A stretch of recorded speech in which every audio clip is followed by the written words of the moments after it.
ගෞතම තථාගතයන් වහන්සේ බුදු වීමට පිටදුන් බෝධි වෘක්ෂයේ දෙවි කෙනෙක් ලෙස වැඩ වාසය කළ මතු බුදු බව පතන ආනන්ද මෛත්‍රී මහා හිමියන්ගේ හෙළිදරව්වක් තමයි අද අපි මේ කතා කරන්න යන්නේ. උන්වහන්සේගේ එක්තරා පෙර භවයක සාක්ෂි තමයි මේ වීඩියෝ එකෙන් අපි ඔයාලට අද පැහැදිලි කරන්නේ. මේ පිළිබඳව හෙළිදරව් කරන්නේ උන්වහන්සේ ජීවත්ව සිටි සමයේදීමයි. ඉතින් සමහර විට ඔබ නොදන්නා මේ කරුණු කාරණා අද වීඩියෝ එකෙන් ඔයාලට දැනගන්නට පුළුවන් වේවි. එහෙනම් වැඩි කතා නැතුව අපි ඒ පිළිබඳව කතා කරමු.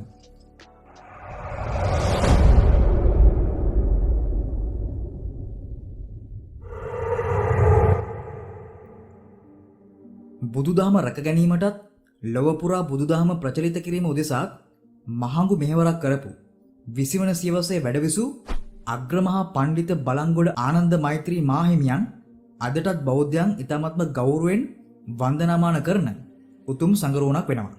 ආනන්ද මෛත්‍රී හිමියන්ගේ ගිහිකල නාමය තමයි විලියම්. කුඩා කාලයේදී පුංචි මහත්තයා කියන නමින්ද උන්වහන්සේව ආමන්ත්‍රණය කර තිබෙනවා.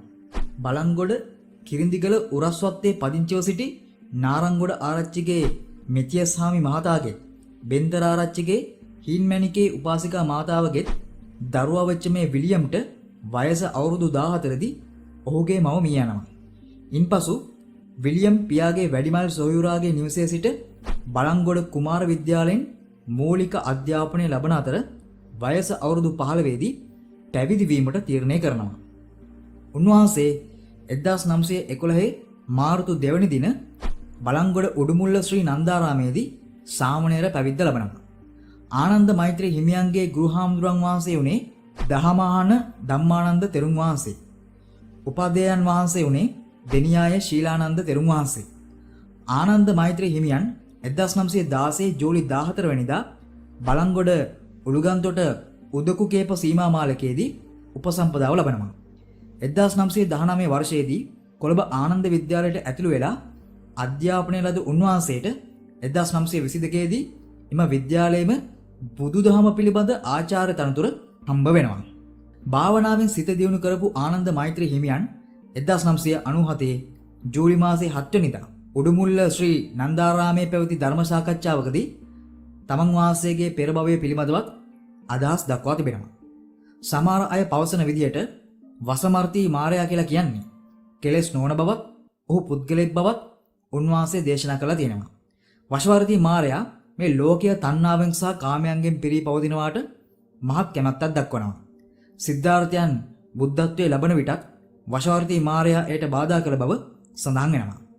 ලොව පුරා බුදුදහම පැතිර යාම වැළැක්වීමටත් බුදුදහම විනාශ කිරීමටත් ඔහු පිරිසක් මේ ලෝකයට එවා තිබෙනවා.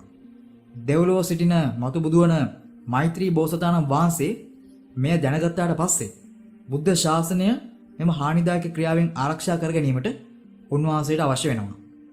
ආනන්ද මෛත්‍රී හිමියන් දේශනා කළ විදිහට මෙම ගැටලුව සාකච්ඡා කිරීම සඳහා මෛත්‍රී බෝසතාණන් වහන්සේ දේව සභාව කැඳවා තිබූ අතර ඒ සඳහා දේව ආත්මයක සිටි උන්වහන්සේටත් ආරාධනා කර තිබෙනවා. බුදුදහම කියලා මිත්‍යා අදහස් පතුරවන පිරිසක් දැනටමත් වශවර්ති මාරයා මනුෂ්‍ය ලෝකයට යවා ඇති නිසා එය වළක්වා ගැනීමට දේව කණ්ඩායමක් යවිය යුතු බව එහිදී තීරණය වෙලා තියෙනවා. ඒ කණ්ඩායම සමග ආනන්ද මෛත්‍රී හිමියන්ටත් මනුෂ්‍ය ලෝකයට යන ලෙස මෛත්‍රී බෝසතාණන් වහන්සේ පවසා තිබෙනවා. ඉතින් එවැනි කාර්යයකට තමන් වහන්සේගේ ප්‍රබලත්වය අඩුයි කියලා පැවසූ ආනන්ද මෛත්‍රී හිමියන් එම යෝජනාව ප්‍රතික්ෂේප කර තිබෙනවා. තමන්ට කෙදිනක හෝ ලෞතර බුද්ධත්වයට පත් වී ලෝක සත්වයාට පීඨ වීමට අවශ්‍ය බවත් උන්වහන්සේ එහිදී ප්‍රකාශ කර තිබෙනවා. එවන් දෙයකට ධෛර්යයක් තිබෙනවා නම් මේ කාර්යයට පසුබැසීමට හේතුවක් නැහැයි කියලා මෛත්‍රී බෝසතාණන් වහන්සේ පැවසූ පසු මනුෂ්‍ය ලෝකයේ ඉපදීමට එකඟ වෙච්ච ආනන්ද මෛත්‍රී හිමියන් මුලින් සඳහන් කළ විදිහට විලියම් නමින් ලංකා භූමිය තුල මෙහි උපත ලබනවා. අනගාരിക ධර්මපාලතුමා, ඕල්කට්තුමා, මිගෙට්ටුවත්තේ ගුණානන්ද හිමියන්, වලිසිංහ හරිශ්චන්ද්‍ර මැතිතුමා ආනන්ද මෛත්‍රී හිමියන්ට පෙර මෙලොවට පැමිණි ඒ දේව සභාවේ පිරිස අතර ඉඳලා තියෙනවා. මේ කණ්ඩායම නිසා බුදුදහම ලොව පුරා පැතිරීමටත් එය විනාශ වීම වළක්වා ගන්නටත් එදවසේදී හැකි වුණා.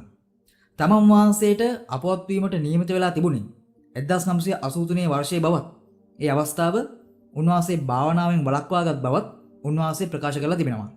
එක් ආත්මයක ගෞතම බුදුන් වහන්සේ පිටදුන් ජයශ්‍රීමා බෝධින් වහන්සේට අධිග්‍රහිත වෘක්ෂ දේවතාවෙක් වෙලා සිටි බවත් 200 වසරකට පස්සේ එම වෘක්ෂයේ කැපීමත් සමගම උන්වහන්සේ මිය ගිය බවත් ඉන්පසුව අශෝක රජුගේ අග්‍රාමාත්‍යවරයාගේ පුත්‍රයා වී තමන් උපත ලද බවත් ආනන්ද මෛත්‍රී හිමියන් ප්‍රකාශ කර තිබෙනවා.